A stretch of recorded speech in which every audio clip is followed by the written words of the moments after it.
시간 죄의 심판에 대해서 우리가 요한복음 16장에 나오는 말씀이죠.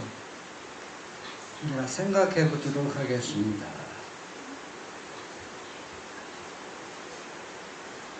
요한복음 16장 7절로 8절 그러나 내가 너희에게 실상을 말하는 내가 떠나가는 것이 너희에게 유익이라.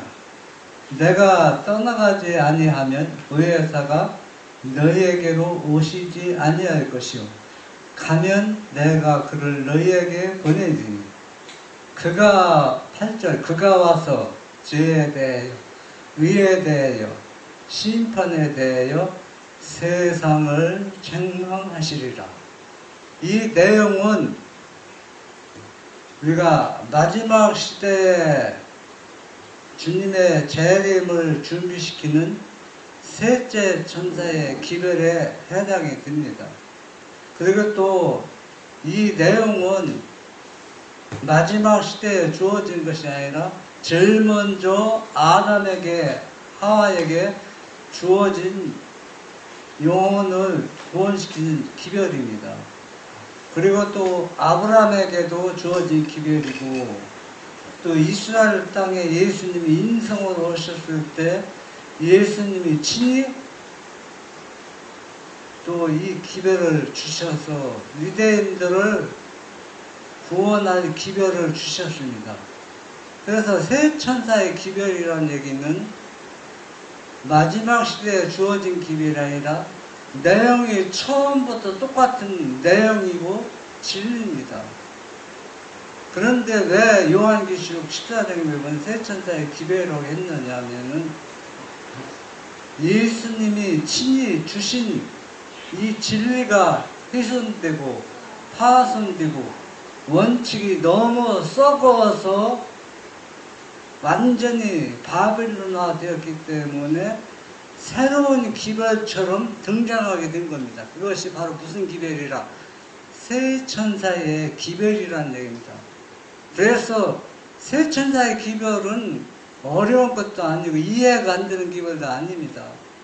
처음부터 주어진 기별이요 마지막 때까지 주어진 같은 내용인데 오늘날 사람들이 너무 이해하기 힘들게 생각하고 또 그렇게 말하기 때문에 세 천사의 기별의 핵심이 무엇인지 사람들이 우왕좌왕하고 있는 것을 볼 수가 있습니다. 요한복음 8장 46절에 보면 너희 중에 누가 나를 죄로 책잡겠느냐 내가 진리를 말하는데도 어찌하여 나를 믿지 아니하느냐 있습니다. 여기 보면은 8절에 보면 그가 와서 죄에 대하여 의에 대하여 심판에 대하여 세상을 책망하시라고 하셨는데 죄에 대하라는 그 내용은 예수님이 진리를 말씀하셨는데도 예수님이 하신 이 진리를 믿지 아니하는 것이 받아들이지 아니하고 순종하지 아니하는 것을 예수님이 뭐라 했어요? 이것이 죄라고 말씀하셨습니다. 의에 대해서는 뭐냐? 예수님이 우리의 모든 죄를 대속하기 위해서 대속물이 되시고 십자가에서 우리의 죄를 다 속량해 주셨습니다.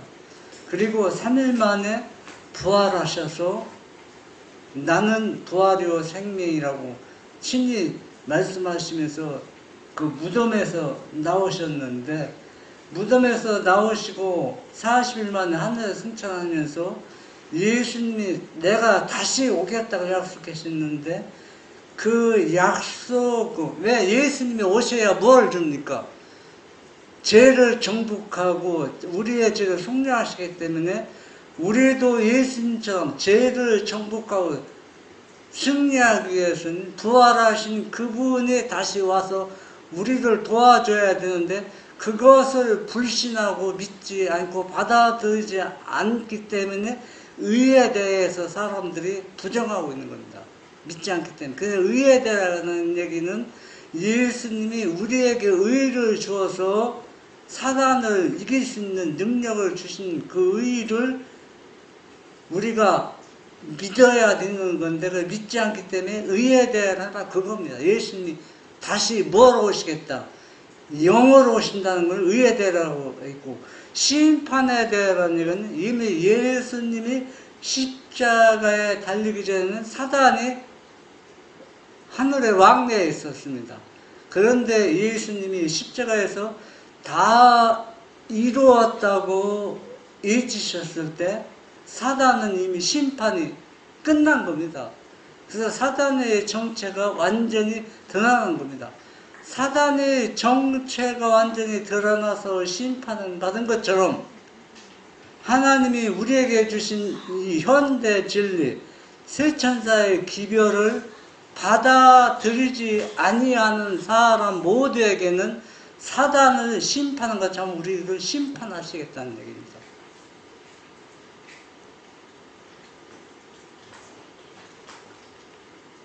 요한복음 15장 26절 27절 보면 내가 아버지께로부터 너희에게 보낼 보혜사 곧 아버지께로부터 나오시는 진리의 성령이 오실 때가 그가 나를 증언할 것이에요. 누구로부터 나오는 겁니까? 진리의 성령은 아버지께로 나오는 겁니다. 다른 존재로부터 나오는 것이 아닙니다. 27절 너희도 처음부터 나와 함께 있었으므로 증언하였느니라. 26절과 27절이 똑같은 내용이지만 뭐가 다릅니까? 똑같은 내용이에요. 근데 조금 달라요. 내용이 달라서는 게 아닙니다. 아버지께서 예수님을 증언하시고 또 제자들이 예수님을 증언하고. 그러니까 26절은 예수님의 제자나 그 당시 예수님의 인성을 쓰시고 오셨던 모든 것은 아버지의 증언하고 아버지의 영광과 아버지의 품성을 드러낸 것을 예수님이 인간으로서 모든 것을 친히 목격하고 보았습니다.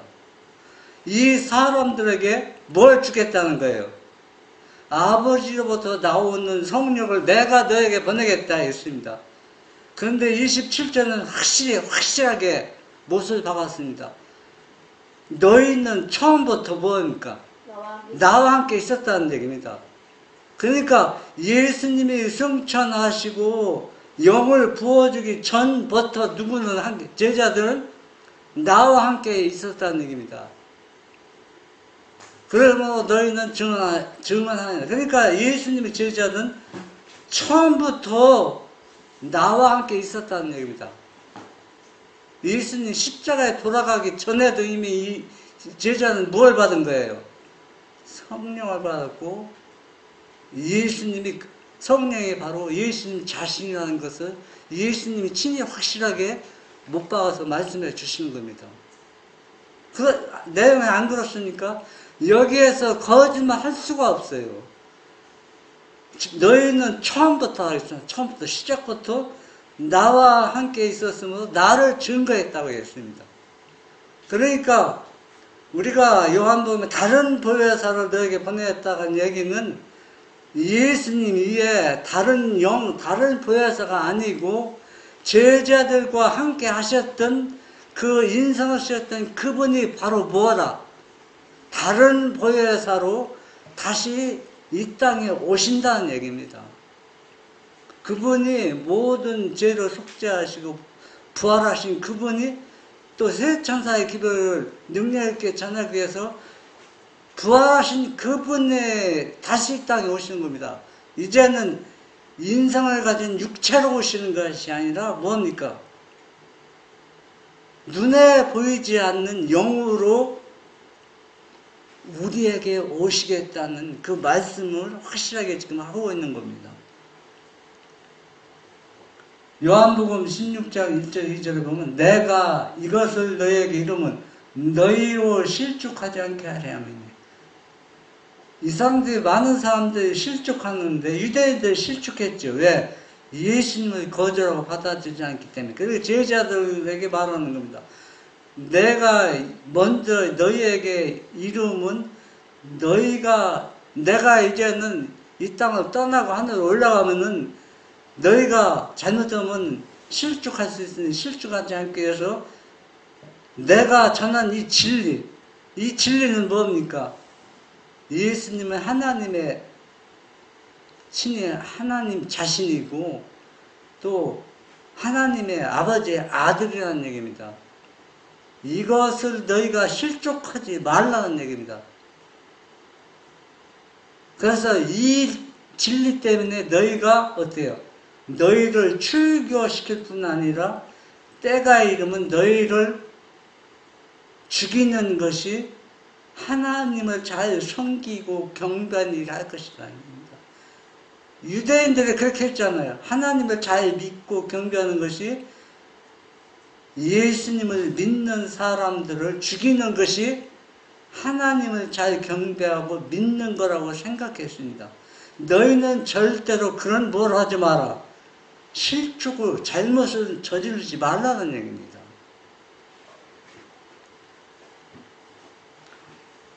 요한복음 10장 30절에서 33절 나와 아버지는 하나이니라 하신대 유대인들이 다시 돌을 들어 치려 하거늘 예수께서 대답하시되 내가 아버지로 말미암아 여러 가지 선한 일로 너희에게 보였거늘 그 중에 어떤 일로 나를 돌로 치려 하느냐. 네. 오직 누구만이 유대인들이 그렇게 경외하고 믿던 하나님을 나타낼 수 있느냐면 예수님만이 하나님을, 아버지의 하나님을 나타낼 수 있어요. 다른 존재는 하나님을 전혀 나타낼 수가 없습니다. 그럼 예수님이 왜 나타날 수 있느냐?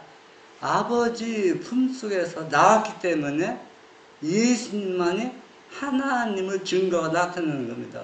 그리고 또 예수님이 하는 모든 선한 일들이 자기 것이 아니라 아버지한테 받은 것, 아버지의 것을 가지고 증언하고 전하고 일을 하는 겁니다. 그래서 너희는 내가 그 일을 하는 것을 보았다 했습니다. 내가 하는 일을 보고서 나를 돌로 치려 하느냐? 왜 돌로 치려겠습니까? 네가 감히 학교도 안 나오고 천한 가정에서 태어나고 악한 동네에서 자란 네가 감히 어떻게 하나님이라 하느냐? 즉 네가 어떻게 하나님의 아들이라 하느냐? 하나님의 아들이라는 얘기는 하나님과 똑같다고 유대인들 생각합니다. 그래서 유대인들이 그를 돌로 치려 했습니다. 사회주석 요한복음 10장 30절 그리스도를 통하여 계시된 하나님의 계성. 하나님께서는 계성을 가진 존재로서 당신의 아들을 통하여 당신 자신을 계시하셨다. 아버지의 영광의 광채시요 그 본체의 형상이신 예수님은 계성을 가진 구주로서 이 세상에 오셨다. 계성을 가진 구주로서 그분께서는 하늘로 승천하셨다. 계성을 가진 구주로서 그분께서는 하늘의 법정에서 중보하고 계신다. 인자 같은 이가 우리를 위하여 하나님의 보좌 앞에서 봉사하고 계신다. 여기서 계성이라는 단어가 계속 나오는데 누구 계성이 나왔습니까? 예수님. 아버지 하나님의 계성과 아들 예수 그리스도의 계성이 나왔습니다. 그러면 이 계성이라는 얘기는 실제 우리가 인간처럼 이 개체를 소유한 분이 이 개성을 가졌다는 얘기입니다. 그럼 우리가 여기서 잘 생각해 보아야 할 내용이 있습니다. 왜 자꾸 하나님 개성이 따로 있고 예수님 개성이 따로 있느냐면 여러분 영은 개성이 존재할 수가 없어요. 영 자체에서는 아버지 영은 아버지께 나오는 그 아버지 개성에서 나오는 것이 영이고 예수님께서 나오는 것이 그 영, 그것이 바로 성령이라는 얘기입니다. 예수님에게 나오는 성령. 그래서 개성이 없는 존재, 영으로서는 하나님을 대표할 수가 없어요. 왜? 여러분 시대의 소망인에 보면은 성령은 하나님을 대표한다고 나왔어요. 대표. 그거는 번역이 조금 모순이 되는 겁니다. 왜? 하나님을 대표할 수 있는 분은 예수님 한 분뿐이에요. 그리고 또 거기에 보면은 성령은 자의로 하지 않는다고 했습니다. 자의로 말하지 않는다고 했어요. 왜 자의로 말하지 않는다고 했느냐면 성령은 영이기 때문에 아버지로부터 아버지가 하든지 그렇지 않은 예수님이 하시든지 두 분 중 한 분이 하는 겁니다. 왜? 아버지께 나오는 성령, 예수께 나오는 성령이기 때문에 성령 자신으로는 뭐 할 수가 없어요. 왜? 개성과 떨어져 나오고 뭐 할 수가 없는 겁니다. 그렇기 때문에 누구의 지시입니까? 아버지께 나오는 영은 아버지, 또 예수님께 나오는 것은 예수님의 그 지시를 따라야 합니다. 따른다기보다 예수님이 명령이고 예수님입니다. 왜? 그분에게 나오는 게 때문에. 그러니까 영이라는 자의로 자기 마음대로 뭐 살 수 있는 거 아무것도 없습니다. 그래서 자의로 말하지 않는다는 겁니다. 왜? 개체를 소유한, 개성을 소유한 누군가로부터 뭘 해야 돼? 우리가 쉽게 이해하기 표현해서는 어떤 내용을 지시를 받아야 된다는 얘기입니다. 지금 그것을 우리에게 설명해 주고 있는 것입니다. 세상의 빛이 되시는 그리스도께서는 당신의 신성에 빛나는 광채를 감추시고 이 땅에 오셔서 하나의 인간으로서 사람들 사이에서 사셨다. 그리하여 사람들이 죽지 않고 그들의 창조주와 사이를 분리시켜 놓은 이후부터 어떤 사람도 그리스도를 통하여 나타나신 것 이외에 어느 때나 하나님을 보지 못하였다. 그리스도께서는 나와 아버지는 하나이니라고 선언하셨다. 아버지 외에는 아들을 아는 자가 없고 아들과 또 아들의 소원대로 계시를 받는 자 외에는 아버지를 아는 자가 없느니라. 예. 고린도 전서에 보면은 거기도 그 성경적이 좀 이상하게 번역이 된 곳이 있습니다. 좀 우리가 생각해 봐야 되는데 성령 하나님은 그러니까 하나님 아버지의 마음도 통찰하시는 성령 하나님이라고 표현됩니다. 그래서 성령이라고 했는데 거기에 보면 그 설명을 그렇게 안 했지만 사람들은 그렇게 했습니다. 그러니까 이 성령은 완전히 아버지와 아들과 제3위 인격으로 사람들이 이렇게 이해하고 받아들이는 것이 대부분의 오늘날 기독교의 문화입니다. 그래서 그러면 성령이 아버지의 마음을 통찰하고 무엇을 하실지 다 알고 있다는 얘기는 이 영은 아버지의 품속에서 나온 영이기 때문에 또 예수님의 품속에서 나온 영이기 때문에 아버지 하나님 마음과 예수님 마음을 다 읽고 다 안다는 얘기입니다. 그것을 설명하고 있는 것입니다. 그래서 여기에서 보면은 왜 예수님이 아버지를 잘 나타내고 증거할 수 있느냐면 예수님은 아버지 품속에서 나왔고 그렇기 때문에 아버지와 나는 하나라고 이렇게 선언하셨습니다. 그래서 예수님을 통하지 않고는 아버지 앞에 나갈 자가 아무도 없다는 얘기입니다. 그래서 우리가 하나님 아버지 앞에 나가는 길은 오직 누구를 통해서만 예수님의 통로를 통해서만 가능하며 아들의 소원대로 이 계시를 받은 자에는 아버지를 아는 자가 없다고 했습니다. 그리스도께서는 하나님께서 사람들에게 알려주시기를 원하는 바를 그들에게 가르쳐 주시기 위하여 오셨다. 하늘에서 땅에서 넓은 대양에서 우리는 하나님의 솜씨를 본다. 모든 피조물은 하나님의 능력과 하나님의 지혜와 하나님의 사랑을 증거한다. 그러나 별들이나 태양이나 폭포에서 우리는 그리스도를 통하여 계시된 것과 같은 하나님의 개성을 배울 수 없다. 우리는 천연계의 아름다움과 꽃들의 신비 이런 걸 통해서 하나님을 찬양하고 또 사랑을 우리가 느끼고 배울 수 있습니다. 그러나 우리는 뭐는 배울 수가 없어요. 그분의 개성을 배울 수가 없다는 얘기입니다. 아무리 천연계가 아름답고 또 하나님을 찬양하고 사랑을 보여준다 해서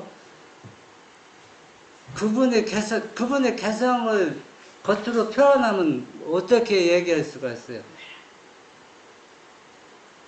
그분이 우리를 얼마나 사랑하는지 그걸 이 만물이나 꽃들은 그것을 우리에게 나타내 보이진 않아요. 그래서 우리가 하나님의 개성을 배울 수가 없어요. 그래서 누구를 통해서 아들 예수님이 우리와 똑같은 인간이 되어서 아버지의 개성이 어떤 존재인지 그것을 우리에게 교훈 주고 또 배울 수 있는 은혜를 주신 것을 알 수가 있습니다. 예수님을 통해서 그 예수님을 본 자는 누구를 보았다고 했습니까? 아버지를 보았다고 했습니다.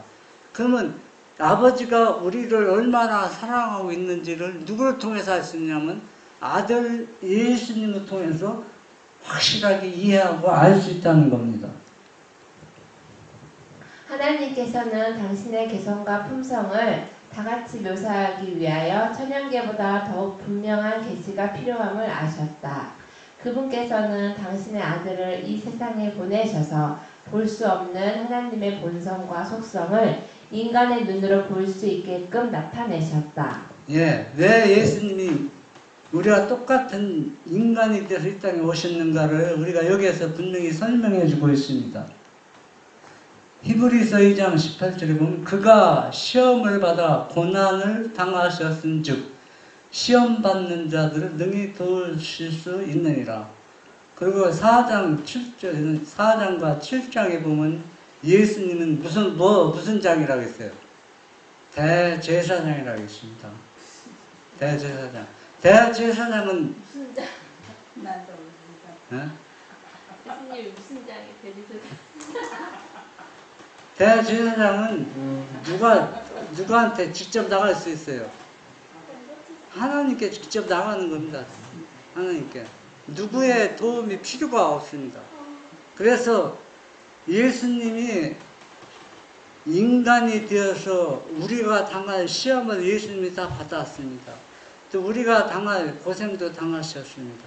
그러면은 대제사장만 하나님께 나아갈 수 있는데 모세는 왜 대제사장이 아니고 제사장도 아니었는데 하나님과의 대화를 했나요? 모세도 대제사장하고 모여서 회의를 제가 내놓고 회개를 해야 돼요. 대제사장 위에 대제사장 위에. 대제사장? 그래서 시험 받는 자 돕기 위해서 예수님이 시험 받아서 이겨서 우리를 인간을 도울 수 있다는 얘기입니다. 그러니까 우리가 죄를 정복하기 위해서는 누구의 도움이 필요하다는 얘기예요. 예수님 도움이 절대적으로 필요하다는 얘기입니다. 다른 존재는 우리를 죄를 정복하고 이길 수 있는 능력을 주실 수가 없다는 얘기입니다. 오직 예수님만. 그럼 왜 예수님만 했냐면 예수님은 우리를 돕기 위해서 인간으로 오셨기 때문에 그렇습니다. 왜? 인간에 다가가기 위해서 인간을 도와주기 위해서는 인간으로 오셔야 했던 것입니다. 천사가 우리를 생명 위험에 건질 수 있지만은 죄를 이기게 할 수 있는 능력을 우리에게 주실 수 없어요. 천사도. 왜? 천사는 우리가 당한 시험을 당해보지 않았습니다. 인간이 되어보지 않았습니다. 그래서 인간이 되어보지 않았기 때문에 인간을 어떻게 도와줘서 이 죄를 이길 수 있는지를 이 천사도 알지 못합니다. 그러나 예수님은 인간이 되셔봤기 때문에 우리를 도울 수 있다고 분명하게 여기서 말씀하고 계시는 겁니다. 화해주석 히브리서 2장 14절에서 18절. 하나님은 인성을 통하여 사람들에게 접근하신 그리스도만이 하나님을 대표할 수 있었다. 태초로부터 아버지와 함께 계셨던 그분, 보이지 않는 하나님의 본체의 형상이셨던 그분만이 능히 이 일을 하실 수가 있었다. 어떤 말로도 하나님을 이 세상에다 계시할 수가 없었다. 순결한 생활과 하나님의 뜻을 완전히 신뢰하고 복종하는 생활과 가장 높은 스랍 천사라 할지라도 움츠러들 수밖에 없는 욕된 삶을 통하여 하나님 자신을 인간에게 계시하여야 하였다. 예, 여기에서 보면 움츠러들 수밖에 없는, 천사랄지라도 움츠러들 수밖에 없는 욕된 삶을 통하여 하나님 자신을 인간에게 계시하여야 했다. 이거 누구를 가리키는 겁니까? 예수님을 가리키는 겁니다. 그러면 예수님 왜 이렇게 되느냐? 예수님은 한 번도 죄를 범한 죄인이 아닙니다. 인간의 나의 죄를 가져갔기 때문에 죄인과 똑같은 생활로 꼴주어지고 죄는 없으시지만 왜? 사람의 죄를 예수님이 다 가져갔기 때문에 여러분 잘못한 사람들 죽을 죄를 지은 사람들 칭찬해 주는 사람 여러분 봤습니까? 세상에서? 없어요. 다. 그런데 예수님은 인간을 구원하기 위해서 사람의 죄를 가져갔기 때문에 예수님이 친히 자기 자신이 큰 죄를 저지르고 잘못한 것처럼 그렇게 취급을 받고 대접을 받아왔습니다. 이것이 천사들이 볼 때 움츠러들 수밖에 없는 욕된 삶을 그렇게 예수님이 사셨다는 얘기입니다. 왜 예수님은 그런 삶을 사셔야 했는가? 왜 그렇게 십자가에 돌아가셔야 했는가? 우리를 죄에서 구원하시기 위해서 우리가 어떻게 하면 죄를 이길 수 있는가? 죄를 정복할 수 있는가? 그것을 예수님은 자기 자신이 그런 짐을 경험해 해봤기 때문에 우리를 도와주기 위해서 예수님이 그렇게 하셨다는 얘기입니다. 그래서 이분이 바로 부활하시고 하늘에 승천하셨지만 이분이 어때요? 자기가 경험하고 죄에서 이긴 것을 알기 때문에 우리를 도와주기 위해서 이제 뭐로 오신다? 영으로 오시겠다는 겁니다. 그런데 시대의 소망 672쪽에 보면은 제가 오늘 아침에도 다시 확인했는데 뭐라고 나왔냐면 죄를 회개하고 죄를 이길 수 있는 능력을 주신 자 누구냐면 제 3의 인격이신 성령이 그 일을 할 수 있다는 얘기입니다. 성령이. 그런데 우리가 여기서 한 가지 생각해 볼 것은 그 성령이 바로 누구냐? 우리의 죄를 지고 가신 예수님 자신이 성령이라는 얘기입니다. 왜? 죄짐을 지고 욕된 삶을 살았잖아. 죄인처럼 살고 죄인처럼 취급받고 죄인처럼 십자가에 죽었기 때문에 그래서 죄를 정복했기 때문에 우리를 도와주기 위해서 이제는 뭐로? 성령으로 오시는 그분이 부활하신 예수님 자신이라는 얘기입니다. 이걸 부정하고 받아들이지 않으면 사단의 영을 받을 수밖에 없어요. 이게 가장 의외대라는 얘기는 이걸 이해하고 바르게 받아들여야 예수님 의를 받아서 죄를 정복할 수 있는데 이거 뭐 중요하느냐고 그거 중요하지 않고 그냥 예수님만 잘 믿으면 된다고 생각하는 사람들은 사단의 영을 받을 수밖에 없습니다. 이렇게 하기 위하여 우리 구주께서 신성 위에다 그의 인성의 옷을 입으셨다. 그는 인간의 신체와 정신기능을 이용하셨다. 이렇게 함으로써만 인간의 이해를 받을 수가 있었기 때문이었다. 인성을 갖고 있어야만 인간의 마음에 이를 수가 있었다. 그는 하나님께서 그를 위하여 예비하신 인간의 몸을 가지고 하나님의 품성을 생활로 나타내었다. 그는 하나님의 생활을 인간의 육체 가운데 구현함으로써 세상을 축복하셨다. 이렇게 해서 그는 신성과 인성을 결합시키는 능력을 가졌다는 것을 보여주었다. 예. 인간을 도울 수 있는 것은 인성을 갖고 있어야만 되는데 예수님은 하늘에 승천하신 후 인성을 갖고 있지만은 유대 땅에 오셨던 그 인성, 개성을 가진 소유자로서 인성으로 오는 것이 아니라 영으로 오지만은 이미 개성을, 인성을 쓰셨던 그 개성을 소유하기 때문에 영으로 오기 때문에 유대 땅에 오셨던 예수님과 똑같다는 얘기예요. 영이지만은. 예? 그래서 우리를 도울 수 있다는 얘기입니다. 그래서 이 능력을 가지고 새 천사의 기별을 전하는 겁니다. 그래서 인성과 신성이 하나로 결합된 것을 예수님이 친히 보여주신 것입니다. 이것을 우리가 믿음으로 받아들여야 된다는 얘기입니다. 많은 사람들이 진리를 받아들임. 하나님의 심판 때는 진리가 무엇인가를 배울 기회가 없었던 사람들에게 은혜의 시간이다. 주님은 부드럽게 그들을 바라보신다. 그의 자비스러운 마음이 움직이시어 그의 손을 내어 뻗치사 아직도 구원하려 하신다. 한편 이때는 들어가려 하지 않는 사람들에게는 문이 닫히는 때이다. 이 마지막 시대에 처음으로 진리를 듣는 사람들 중 대다수가 진리를 받아들일 것이다. 예. 이 진리를 유대인들은 계속 진리를 들었잖아요. 유대인들은.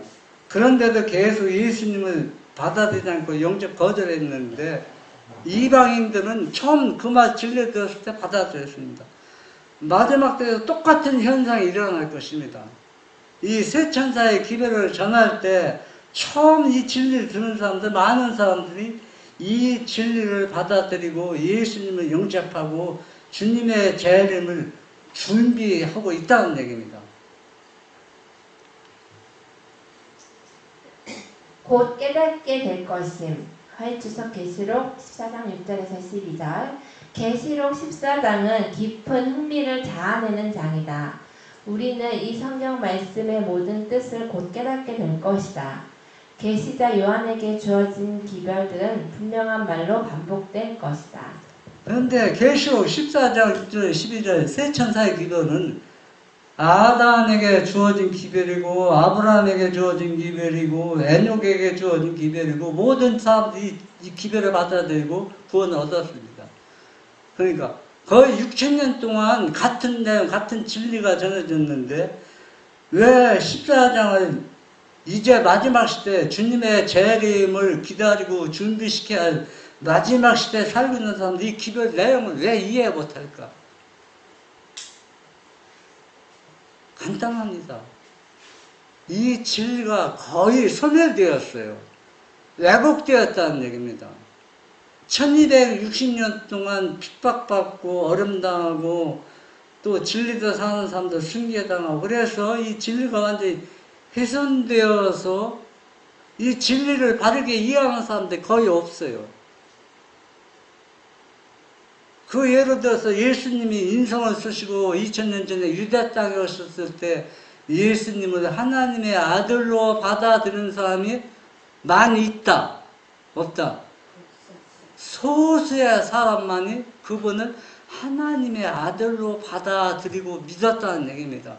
그럼 재림의 때도 똑같습니다. 재림의 때도 똑같은 현상이 일어날 것인데 그러면 그 수천 년 동안 이 하나님 믿고 구원을 얻었다고 하는 많은 하나님의 자녀들이 올바르게 성경을 제시해주는 그 진리를 거의 다 듣지 못했다는 얘기예요.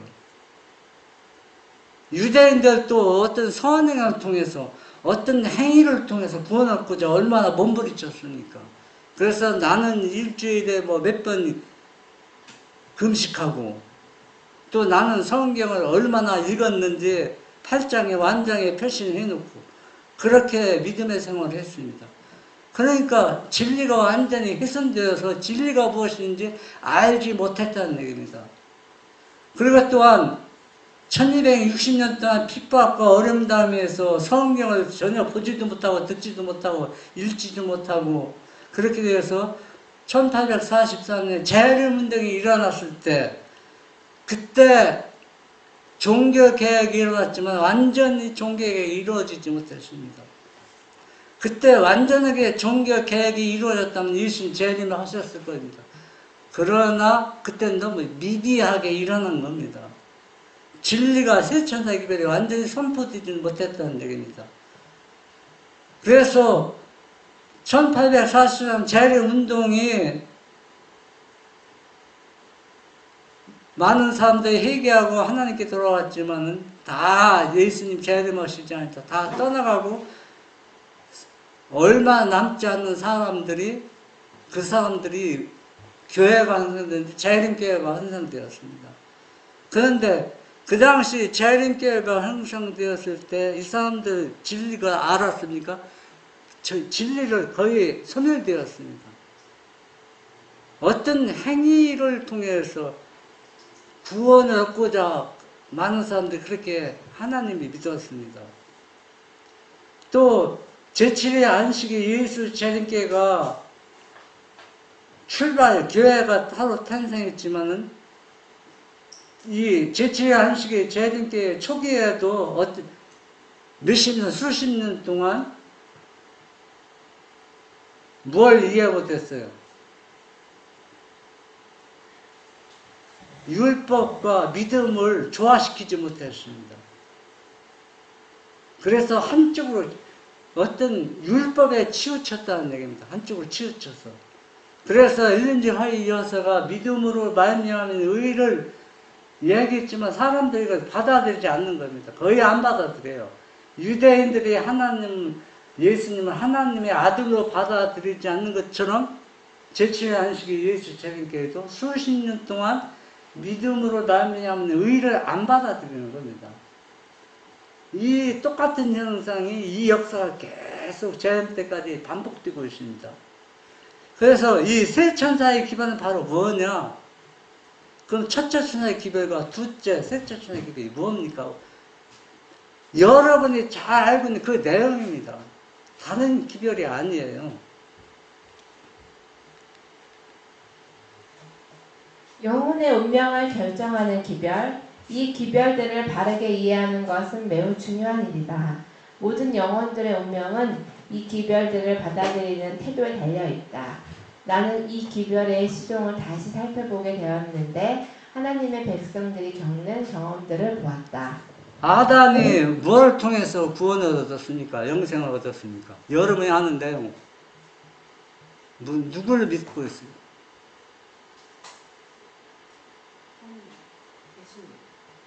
예수님이 인성으로 이 땅에 오셔서 십자가에 돌아가시고 속죄 제물이 드실 것을 양을 상징하는 양을 잡아서 제사드렸습니다. 이 양은 누구를 상징합니까?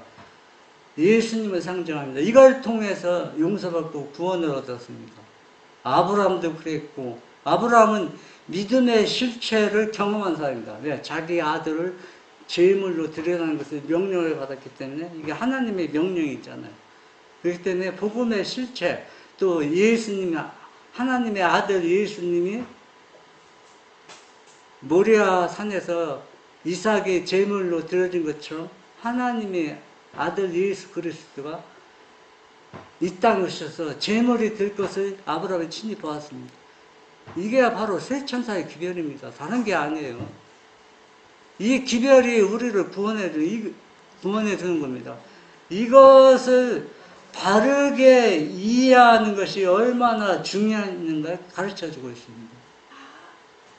그리고 이 기별을 받아들이는 사람들의 겪는 경험은 말할 수 없는 핍박과 순교를 당하고 어려움을 당하고 있는 것을 보았다는 얘기입니다.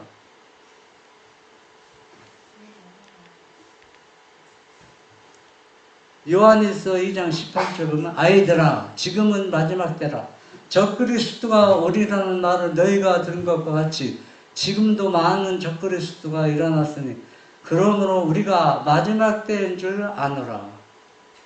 적그리스도는 뭐냐? 진리를 안 받아들이는 모든 사람들이 적그리스도 대상입니다. 유대인들도 적그리스도 대상, 적그리스도입니다. 왜? 예수님을 안 받아들였기 때문에.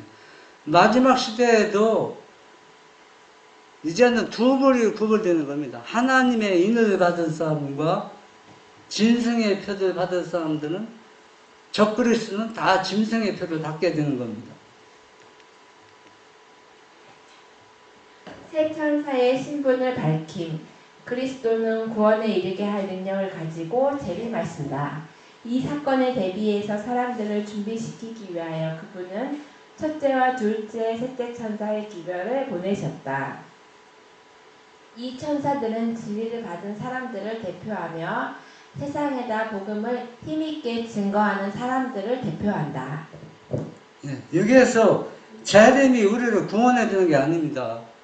재림 선포한다고 해서 구원받는 게 아니에요. 여기 우리가 잘 그리스도 구원에 이르게 할 능력을 가지고 재림한다고 했습니다.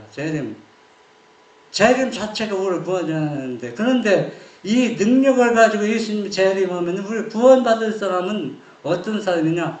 첫째와 둘째, 세 천사의 기별을 내용을 이해하고 받아들이고 순종하는 사람이라는 얘기입니다. 그러면 첫째 천사의 기별이 뭡니까? 확실하게 아버지께서 우리 죄인들을 얼마나 사랑하는지, 독생자 하나뿐인 아들을 희생제물로 드려서 죄에서 용서받고 이걸 믿음으로 받아들이는 사람의 첫째 천사의 기별을 받아들이는 겁니다. 그러면 둘째 천사의 기별은 뭐냐? 첫째 천사의 기별이 선포되는데 둘째 천사는 완전히 첫째 천사의 기별이 바벨론에 된 겁니다. 완전히 바벨론. 오류가 섞이고 짬뽕이 섞이고 적그리 사상이 들어가고, 이것을 재정비해서 부흥과 개혁을 일으키는 겁니다. 이렇게 해서 모든 죄에서 다시 나와서 원위치로 서게 하는 것이 둘째 천사의 기별이라는 얘기입니다.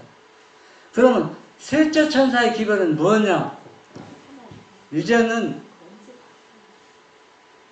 예수님의 의를 소유한 사람은 이제는 누구를 경배할 것인가를 인이 지키는데, 안식일을 순종하고 경배하는 사람들은 하나님이 받고, 또 적그리스도 사상을 가진 사람은 일요일날 하나님을 경배하고 사단을 경배할 것입니다. 아무리 하나님을 진실히 믿는 사람이랄지라도 일요일날 예배 드리면 짐승의 표를 받게 되는 겁니다. 그러니까 셋째 천사 핵심은 안식일과 짐승의 표인데, 그 안식일은 십계명의 모든 것이 다 포함되어 있고 하나님의 인을 받았기 때문에 하나님의 품성을 소유한 사람입니다. 그래서 셋째 천사의 기별을 받아들이고, 셋째 천사 기별을 받아들이고 둘째 천사의 기별을 받아들이지 않는 사람이 있다고 했습니다. 마지막 시대. 그런데 뭐라고 했습니까? 이 안식일 계명을 짐승의 표와 하나님과 짐승의 표를 받아들이고 첫째와 둘째 천사 기별을 받아들이지 않는 사람들은 왜 우리가 어떻게 죄에서 구원받고 어떻게 하늘에 들어갈 수 있는지 내용을 모르는 겁니다. 그러니까 첫째와 둘째 천사의 기별 경험자를 통해서 배우게 된다고 합니다. 지성에서 따라 들어가서. 그래서 다 세 천사의 기별을 받아들이고 순종해서 주님의 재림을 준비하고 우리가 구원을 얻는다는 얘기입니다.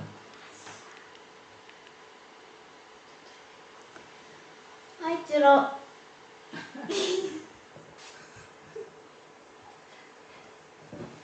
하나님께서 명령하신 사람들, 명령하신 사람들은 이들은 누굽니까? 세 천사의 기별을 선포할 사람들이고, 이 마지막 이 진리를 받아들이는 사람들입니다. 그들은 하나님이 지어준 사람들, 하나님이 이름을 지어준 사람들, 그 땅에서 그들의 충성을 증명해 보인 사람들이다. 이제는 하나님을 경배할 것이냐, 안식일을 예배드리는 사람과 일요일날 경배, 사단을 경배하는 사람들 딱 두 무리로 나누어지는 겁니다.